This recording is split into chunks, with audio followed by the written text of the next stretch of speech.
It is so good to be with you all tonight. It's just amazing to me that we just pretty much put out this call for Red, White, and Blue family meeting a couple of hours ago, and there's hundreds of you here. We have had celebrity guests before. Would less people show up than this? What this means to me is that you all are here for community. You all are here to show up for each other. And it also means that no matter what happens tonight, you're still going to be there for each other tomorrow. And I'm going to be there for you too. And Red, White, and Blue is going to be there for you too. So thank you. So what we're going to do tonight is we're going to bring on a few different women from different states to share some election day stories, some stories of courage and tenacity and hope. When I started Red, White, and Blue, it was just a few of us. Now it's 3 years later. We are over 400,000 women strong. So we've really built something here together. Just in the 2022, this midterm election cycle, over 20,000 of you signed up to be friend-to-friend organizing volunteers, which means really putting your skin in the game, recognizing that I have a voice, I have a network in my local community, it matters. I'm going to use that social capital and my voice and my relationships that I have to do good and inform others. I'm not just going to keep this to myself. That's so huge. That's culture changing. And that's why this is going to last. We have had tens of thousands of contacts, people that you are reaching out to about this election. You have entered in our tool rally. You've seen us say text trouble to 59868 on all these meetings. And so many of you have, and you've let us know who you're reaching out to. That's huge. We have had I believe the number is we've had 550 events. That's since the summer across our states, bringing women together, many of whom had not been engaged in stuff like this before, 550 events. And what all this has resulted in, just 2 weeks ago, we launched basically an incentive program of kinds where we said, this matters so much to have us all put our skin in the game and have us reach out to our friends about this election. That's so important. Red, White, and Blue decided to say, for every 10 contacts in your network that you claim, we're going to donate $50 to women in critical need of access to reproductive services. These are abortion funds in states for women who, because of restrictive laws, are not able to get access. And as of tonight, I just heard that the tracker is going to be updated. They haven't quite updated yet, but I just heard that we've just had $100,000 raised. So that's amazing. We've done a lot of good together. And I'm grateful for all of you. And now I want to share the screen, share the stage, share this wonderful community moment, well, with all of you really, but I'm going to ask a few women to come up and share some pretty incredible stories from today and the last few days that have inspired me. So I want to start with Renee in North Carolina. She lives in Wake County, which is that Raleigh, Durham, Cary area. Renee, you have just inspired me. You've just stiffened my spine. I was wondering if you could share with us what you have been up against in North Carolina as you have been a warrior, making sure that every voter where you are knows exactly who is running for school board. And despite what they might say about being a moderate independent candidate, that in fact, if they attended January 6th and have been spouting misinformation that is dangerous for our children, you've made sure with credible sources that they know, and that has not been an easy task, but you've done it. Yeah, so we have an insurrectionist running for school board. We have a full slate of radicals who in the early voting returns are all losing. Yay! On Thursday, an article came out in our local news about this particular race and this woman and the terrible things that she's been saying on her social media. So I took an excerpt with a paragraph of like just a list of terrible things, and I printed it out and I brought it to our early voting place nearest me. And I started out with 30 copies and they went, and then I got 200 more. And then the people on her side started accusing me of breaking the law, that I wasn't allowed to hand those out. So I came home and thank heavens for Katie and Julie. I was like, am I breaking the law here? Can you help me? And they went and they got me a legal opinion that said, no, you're not breaking the law. So I went back, and all day Thursday, all day Friday, all day Saturday, I was out at the polls with my little piece of newspaper. And I mean, man, they tried to snatch it out of my hands. Some lady hip checked me. You know, they were just all over it, but the truth will out. And right now, the candidate who's not an insurrectionist has 60% of the vote.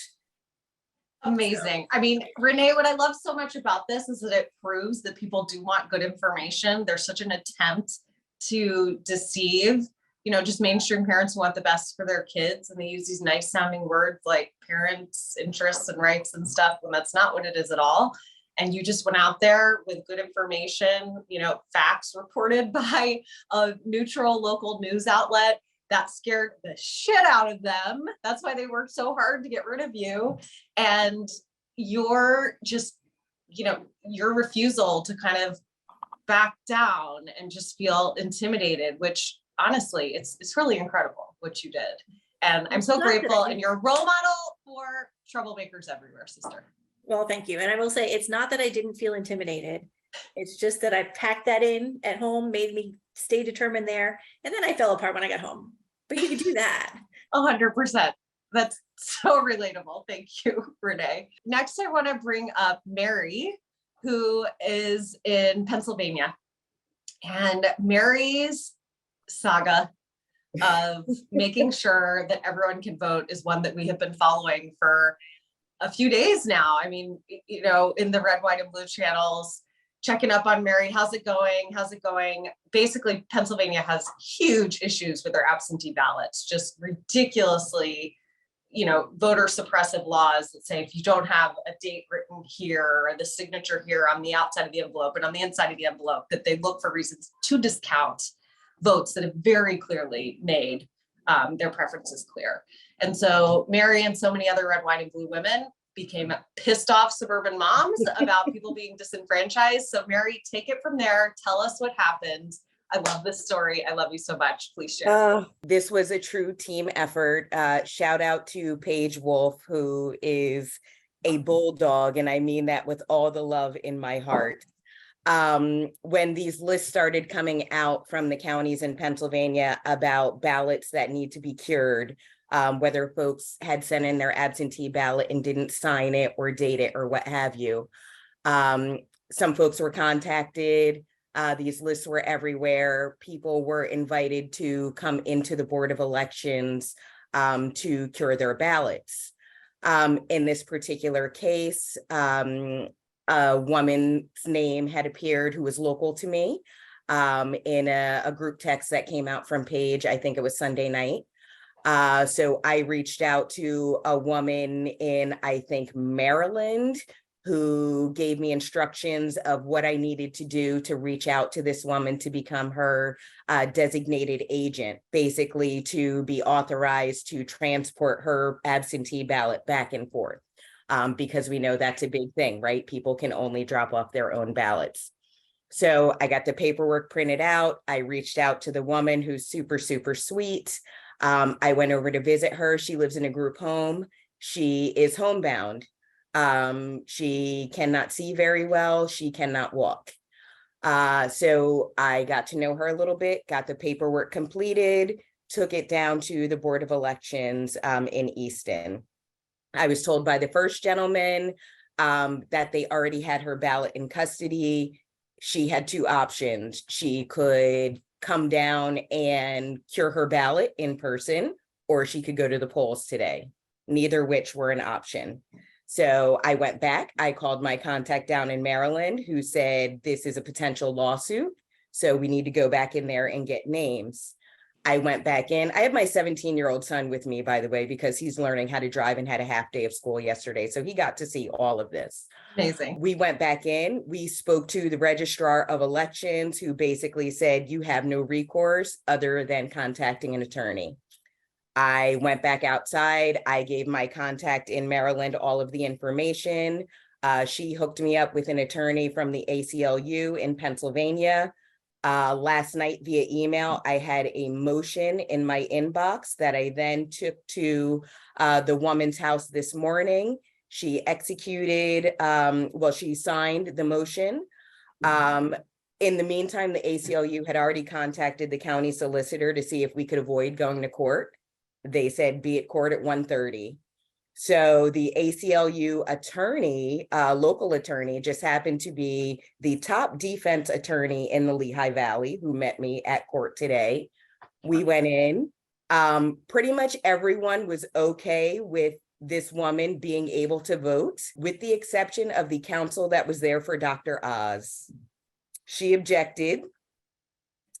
The She did. resolution was that this woman could complete her ballot. However, the counsel for Dr. Oz's campaign had to ride with me in my car and witness this woman creating her ballot or filling out her ballot and giving it to me. Oh my gosh, I'm so sorry you had to chat in the car. And how did you even pass the time? Actually, I will say she was a very sweet woman, and she told me about 9,000 times that she was pro-choice. So I'm not sure how she voted. I'm not, I can't make this up. So at any rate, we This went is back. an amazing story. It's We getting went better. back. Wow. And we hand delivered this woman's ballot to the registrar of the Northampton County Board of Elections, and her vote was recorded. So, and the ACLU tweeted about it. So thanks, Rana, for finding this and sharing it with me. But yeah, all of this, it took a team of at least 5 people to make sure not only this woman's voters' rights were not trampled, but it was a complete disability case, because I stood there and watched able-bodied people come into the Board of Elections and cure their ballot and turn in and walk out. And because this woman couldn't walk, they tried to tell her that she couldn't vote. Never, ever should be that difficult for any person to vote, but your commitment and the others involved to making sure she could, like, I just can't think of a more beautiful testimony and witness for our democracy. I really want to send this woman a bouquet of red, white, and blue flowers, because she is amazed that so many people cared enough. She said, why does somebody care so much about one little old lady's vote? I love that so much. I love that so much. Well, the flowers and lunch that you all have together when you deliver them or whatever is on Red, Wine, and Blue. Thank you, Mary, so much. All right, next we want to hear from Karen, who was vote tripling at the polls today and had a lot of success at doing that. So Karen, do you want to come on and tell us what vote tripling is and share a little bit about how that went today? Yeah, I'd be happy to. Hi, everybody. So I was in the suburbs of Pennsylvania in Cheltenham, which in the pockets of Pennsylvania outside of Philadelphia vary, but I was in a very Democratic section.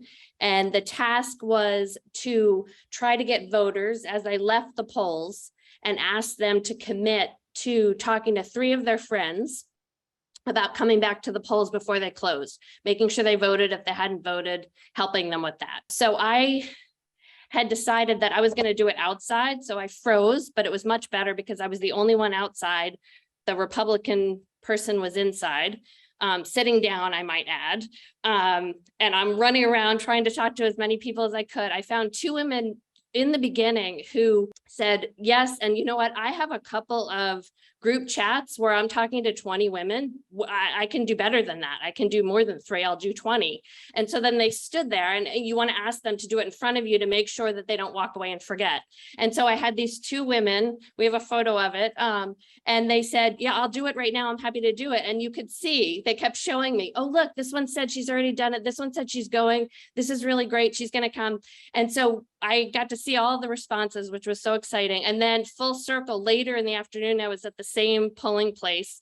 And again, I went through my whole spiel as some woman left, and she said, oh, I know. You spoke to someone this morning and she texted me and told me to come, and here I am. And I thought, oh my God, it's working. How great. That is so very incredible. That's exciting. exactly how it's supposed to work. But the fact that you got to see the whole thing is so incredible. Exactly. And then the one other thing I'll tell you is what I learned, if anyone else was vote tripling and they had the same experience, is even the people that said no, they had very good reasons for saying no. They said, no, my friends, we've all talked about it. We are all voting. I know how they're voting. And I said, well, you know, just in case they might forget, people are busy. And they said, no, I'm not going to do it to them. We're friends. We're on top of it. And then I said, okay, well, what about, let's talk about red, wine, and blue then. If you already, if all of your friends already vote. So all of my no's, I looked at 4 of my no's turned into troublemakers. So it was still a win. Even though it wasn't a voting. Vote tripling, you were troublemaker making. You had an amazing, amazing day. Karen, thank you so much. That is Sure, so. I loved it. Next, we wanted to have Julie from Ohio, from Mason outside of Cincinnati, Ohio, come and just tell us a little bit about the buzz that we're hearing on the ground in terms of turnout, long lines. Let's hear it, Julie. Yeah, so I went to the polls and did some vote tripling myself today, you guys. I live in a pretty conservative area, and all I kept hearing it was people saying, wow, these numbers are big. Wow, these numbers are not normal. And I noticed that with people coming in, and I also noticed a lot more people taking a Democratic ballot than normal, which is where I live. I've done that before, where you hand out the slate card and it's like 10 to 1 normally, and it was not that way today. But then as I'm talking to my team in Ohio, they're telling me these amazing stories. So Crystal Lett, who's our program director in Ohio, said her husband went to vote at lunchtime. He always votes at lunchtime and walks right in and walks right out, like no big deal. He went today, the line was out the door and like around the building, so she knew that something was up. And then we keep seeing reports too, in similar areas where people were showing up to do the same thing, and there was really long lines. Said there was a couple of men who were upset about this and just walked out because, you know, that's the way it is. But anyways, I'm just so proud of this team. Everybody was out today. Everybody was doing these either slate cards or working the polls or talking to people, and obviously doing an amazing job of recruiting for Red, White, and Blue, and also obviously getting more people to the polls. So this was so amazing. And I really also love Renee's story and Mary's story, because the people who challenged them had no idea that they had an entire community behind them. They did not know who they were messing with, right? Oh, and you guys, the youth, if you didn't see the tweet, the University of Michigan had a line 2 hours long with over 200 students. And in Michigan, you can register to vote on the same day as voting. So that's a pretty big deal. So that was really inspiring to me to see those young people turning out. Even if it's University of Michigan, you guys, I am an Ohio State grad, so you know, but still, We'll take those votes. I will take those votes in Michigan. That's amazing. So cool to have Julie share, because she has done trainings with like thousands of troublemakers and helping people learn how to become these voting fairy godmothers for each other, which is essentially what those women who Karen helped do the vote tripling at the poll, then they became voting fairy godmothers and troublemakers for other people. And so I just love how the circle continues to expand and we bring more women into it. Lori, up there in Michigan, I know that you had an experience with that today too. Can you hop on and share with us? What I felt today was so much of my involvement with Red, White, and Blue has been just women, you know, and just loving the community of women. In the last 48 hours, it's been men, and it's been really cool. My husband and I took a couple of women that are in their 70s that we've gotten to know that were having trouble getting into Raleigh out to dinner last night. My husband insisted on paying, and we got them both into Raleigh and talked more about Red, White, and Blue. And then today I was vote tripling as well at a local high school here that had 3 precincts or three districts voting there. So it was quite busy, which was awesome. And I met a young man right away named Jamil Bernard, and his mom, Dr. Patricia Bernard, is running for Michigan State House District 55. And he had come all the way up from Tampa, Florida to support his mom. And he said he has 2 other brothers, and they were both there in town supporting her as well. And he was about, I don't know, 6'3". He said he's the little one of the family. And also it was interesting because he is a product of Rochester schools in Michigan, which is where he was, you know, standing and canvassing and helping his mom. So that was cool to see. And then there was another candidate, Padma Kupa, who's running for 41st House District, and her son was there helping her as well. And then tonight, our son, my husband and I, our eldest son, who was one who really helped us pull our heads out of the sand as former repulsed, recovering Republicans, I like to call it.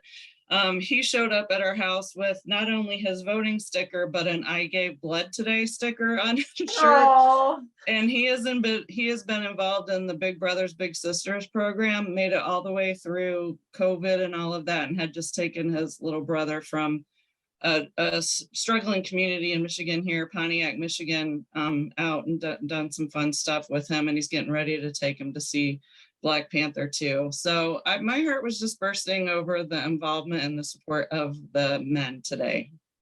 I love it. And I understand too, Lori, when you were outside of the polls that you had women, you know, coming up and learning about red, white, and blue too, and just the community continuing to expand even Yes, it on was. this election day. It was wonderful. And a little side note that you guys can all relate to, Jamil spilled his coffee on himself and on his hand, and I had wipes because I'm a suburban woman and a mom. So, you know, there to the Mobbing till rescue. the end. I love that. What means so much to me about seeing our community continue to expand even on election day is it just underlines the whole point that we are not here just for this election. Red, white, and blue is not a campaign that ends today. Today's an important day. We are gathering here because this is an important day. We really need each other right now, but we're not going anywhere. In all of the states where we have staff today, we will have staff tomorrow and the next day and beyond. Red, white, and blue is making a commitment to year-round organizing with suburban women who are standing up to extremism in all these places where it's a real threat. And I believe that we're going to have a lot of success tonight or however many days it takes to get the results in.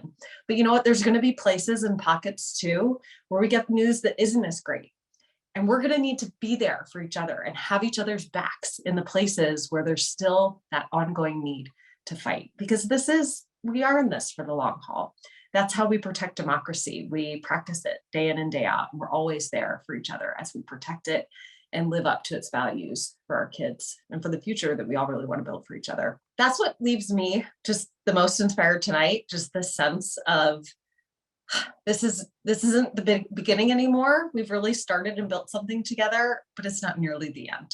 We're here in the middle, continuing to grow something that means so much to me. And I'm getting the feeling it means a whole lot to others out there too. And that's a pretty amazing feeling. So let's keep working on this together. Before we do go, let's all just take a moment of being together. Just take that moment to breathe. You have worked hard. You have put in the work. No regrets. You left it all on the field. And we are going to be out there on the field with you going on into the future. So take a big deep breath together.